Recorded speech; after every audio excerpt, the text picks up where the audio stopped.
Hola, en este video explicaré dos teorías muy importantes dentro de la educación y la psicología del aprendizaje, el conductismo y el cognitivismo.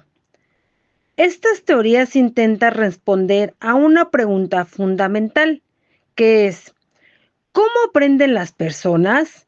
Y la respuesta es, el conductismo se centra en el comportamiento observable y en cómo el ambiente influye en el aprendizaje. En cambio, el cognitivismo se enfoca en los procesos mentales internos, como la memoria, el pensamiento y el procesamiento de la información. Comprender estas teorías permite mejorar las estrategias de enseñanza y entender cómo los estudiantes adquieren conocimiento. Para adentrarnos en el tema, daré inicio con el concepto de conductismo. El conductismo es una teoría del aprendizaje que explica que el conocimiento se adquiere a través de la relación entre estímulo y respuesta. Esta teoría sostiene que el aprendizaje ocurre cuando un individuo modifica su comportamiento debido a la experiencia o a la práctica. Las conductas consideran que solo se debe estudiar la conducta observable, ya que los procesos mentales internos no pueden medirse de forma objetiva. Por esta razón, el aprendizaje se analiza mediante experimentos y observaciones del comportamiento. Entre sus características principales se encuentran: el aprendizaje se explica mediante estímulos y respuestas. Se centra en la conducta observable. El aprendizaje se fortalece mediante refuerzos o recompensas. El ambiente influye directamente en la conducta del individuo. Se utilizan métodos experimentales y científicos para estudiar el comportamiento. Esto significa que el conductismo, aprender consiste principalmente en adquirir nuevos comportamientos. Asimismo, los principios fundamentales del conductismo incluyen asociación, estímulo-respuesta. Las conductas se aprenden al asociar estímulo con respuestas. Refuerzos. Las conductas que reciben recompensas tienden a repetirse. Condicionamiento. El aprendizaje ocurre mediante procesos de condicionamiento. Y por último, influencia del ambiente. El entorno controla o moldea la conducta humana. De este modo, les comparto los autores importantes de esta teoría. Algunos de los principales representantes del conductismo son John Watson, considerado el fundador del conductismo. Él propuso estudiar únicamente conductas observables. Ivan Pavlov, quien desarrolló el condicionamiento clásico, demostrando que los estímulos pueden generar respuestas aprendidas. Skinner, quien desarrolló el condicionamiento operante, donde el aprendizaje se produce mediante refuerzos y castigos.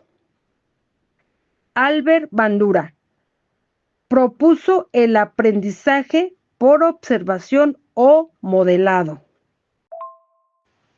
No obstante, el conductismo ha tenido gran influencia en la educación.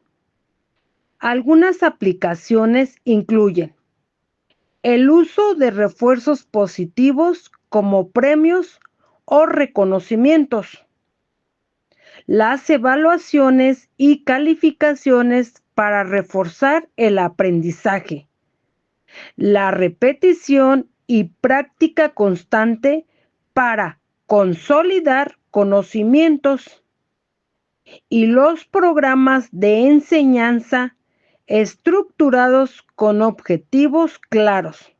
Por ejemplo, cuando un estudiante recibe una recompensa por realizar bien una tarea, se refuerza la probabilidad de repetir esa conducta. Vayamos con la teoría del cognitivismo. ¿Qué es el cognitivismo? El cognitivismo es una teoría del aprendizaje que estudia los procesos mentales internos que intervienen en el aprendizaje, como son la memoria, la atención, la percepción y el pensamiento. A diferencia del conductismo, esta teoría considera que el estudiante no es un sujeto pasivo, sino que procesa activamente la información para construir conocimiento. El aprendizaje se entiende como un proceso de procesamiento de información similar al funcionamiento de una computadora. Algunas características del cognitivismo son: el aprendizaje depende del proceso mental interno.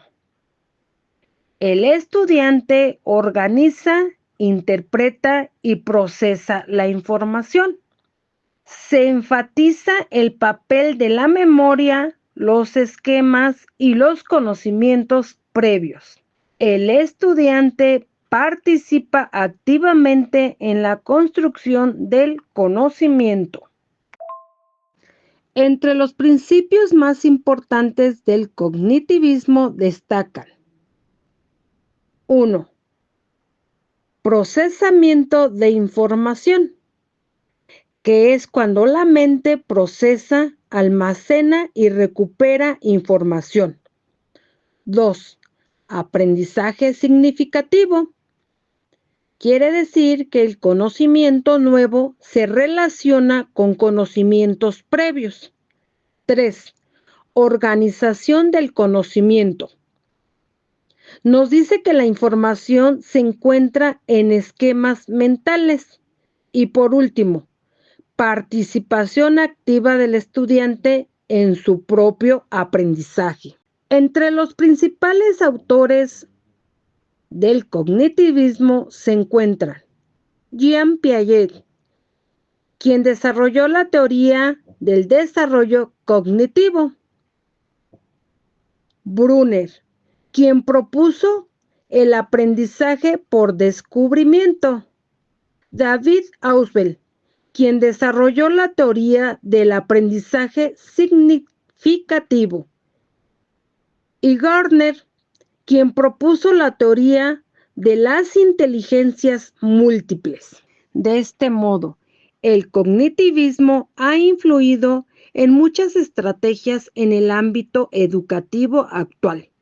Algunas aplicaciones son: el uso de mapas conceptuales y organizadores gráficos; aprendizaje basado en resolución de problemas; actividades que relacionan conocimientos previos con nueva información; estrategias metacognitivas donde el estudiante reflexiona sobre su aprendizaje.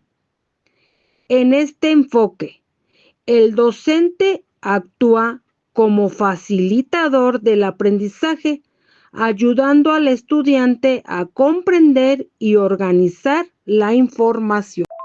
En conclusión, considero como docente frente a grupo que tanto el conductismo como el cognitivismo han sido fundamentales para comprender cómo aprenden las personas.